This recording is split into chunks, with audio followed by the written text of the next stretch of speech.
हरि ओम। मंगलम भगवान विष्णु मंगलम गरुड़ध्वजा मंगलापुंडरीकाक्षो मंगलायतनो हरि। बोलो विष्णु भगवान की जय। वैशाख मास मातम 13वां अध्याय। सुखदेव जी कहते हैं, राजेंद्र, वैशाख के शुक्ल पक्ष में जो अंतिम 3 तिथियां हैं, त्रयोदशी से लेकर पूर्णिमा तक की जो है, वे बड़ी पवित्र और शुभ कारक हैं। उसका नाम पुष्करणी है। वे सब पापों का क्षय करने वाली हैं। जो संपूर्ण वैशाख का मास में स्नान करने में असमर्थ हो, वह यदि इन 3 तिथियों में भी स्नान कर ले तो वैशाख मास का पूरा फल प्राप्त कर लेता है।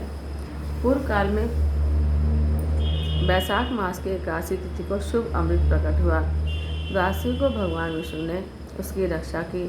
त्रयोदशी को श्रीहरि ने देवताओं को सुधापान कराया। चतुर्थी को देव विरोधी दैत्यों का संहार किया। पूर्णिमा के दिन समस्त देवताओं को उनका साम्राज्य प्राप्त हो गया। इसलिए देवताओं ने संतुष्ट होकर इन 3 तिथियों को वर दिया। वैशाख मास की ये 3 शुभ तिथियां मनुष्यों के पापों का नाश करने वाली और उन्हें पुत्र पुत्रादि फल देने वाली हैं। जो मनुष्य इस संपूर्ण मास में स्नान न कर सका हो, वह इन 3 तिथियों में स्नान कर लेने पर पूर्ण फल को ही पाता है। वैशाख मास में लौकिक कामनाओं का नियमन करके मनुष्य निश्चय ही भगवान विष्णु का सायुज्य प्राप्त कर लेता है। महीने भर नियम निभाने में असमर्थ मानव अगर 3 दिन तक भी कामनाओं का संयम कर ले तो उतने से ही पूर्ण फल को पाकर भगवान विष्णु के धाम में आनंद का अनुभव करता है। इस प्रकार वर देकर देवता अपने धाम को चले गए। अतः पुष्करणी नाम से प्रसिद्ध अंतिम 3 तिथियां पुण्यदायिनी, समस्त पाप राशि का नाश करने वाली, पुत्र पौत्र को बढ़ाने वाली है।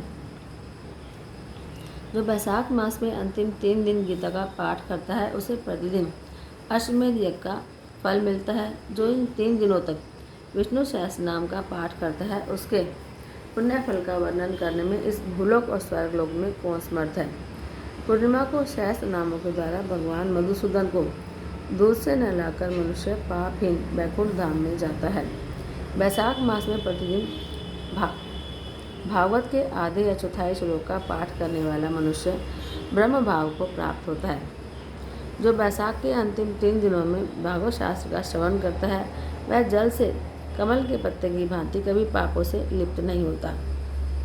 उक्त 3 दिनों के सेवन से कितने ही मनुष्यों ने देवत्व प्राप्त कर लिया, कितने ही सिद्ध हो गए और कितनों ने ब्रह्मत्व पा लिया। ब्रह्म ज्ञान से मुक्ति होती है। अतः प्रयाग में मृत्यु होने से यह संसार वैशाख मास में नियम पूर्वक प्रातःकाल जल में स्नान करने से मोक्ष की प्राप्ति होती है। इसलिए वैशाख के अंतिम 3 दिनों में स्नान, दान, भगवत पूजन आदि करना चाहिए। वैशाख मास के उत्तम महात्मा का पूरा वर्णन रोग शोक से रहित जगदीश्वर भगवान नारायण के सिवा दूसरा कौन कर सकता है। तुम भी वैशाख मास में दान आदि उत्तम कर्म का अनुष्ठान करो। इससे निश्चय ही तुम्हें भोग और मोक्ष की प्राप्ति होगी। इस प्रकार मिथिलापति जनक को उपदेश देकर सुखदेव जी ने उनकी अनुमति ले वहाँ से जाने का विचार किया। तब राजर्षि जनक ने अपने अयोध्या के लिए उत्तम उत्सव कराया और सुखदेव जी को पालके पर बैठाकर विदा किया। वस्त्र, आभूषण, गो, भूमि, तेल, तिल और स्वर्ण आदि से उनकी पूजा और वंदना करके राजाओं ने उनकी परिक्रमा की। फिर उसे विदा रहकर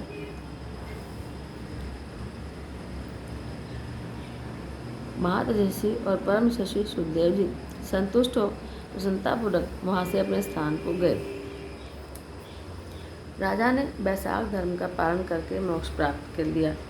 मैंने तुम्हें, नारद जी कहते हैं, अम्बरीश, यह उत्तम उपाख्यान मैंने तुम्हें सुनाया है, जो कि सब पापों का नाशक और संपूर्ण संपत्तियों को देने वाला है। इससे मनुष्य भुक्ति, मुक्ति, ज्ञान और मोक्ष पाता है। नारद जी का यह वचन सुनकर माया शशि राजा अम्बरीश मन बड़े प्रसन्न हुए। उन्होंने बाह्य जगत के व्यापारों से निवृत्त होकर मुनियों को साष्टांग प्रणाम किया और अपने संपूर्ण वैभव से उनकी पूजा की। फिर उनसे विदा लेकर देवर्षि नारद जी दूसरे लोक में चले गए, क्योंकि 10 प्रजापति के श्राप से वे एक स्थान पर कहीं ठहर नहीं सकते थे। राजर्षि अम्बरीश भी नारद जी के बताए हुए सब धर्म का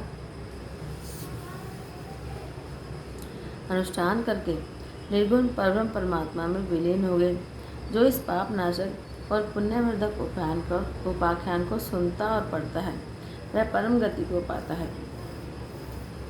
जिसके घर में यह लिखी हुई पुस्तक रहती है उसके हाथ में मुक्ति आ जाती है। फिर जो सदा इनके श्रवण से मन लगाते हैं उनके गिरने से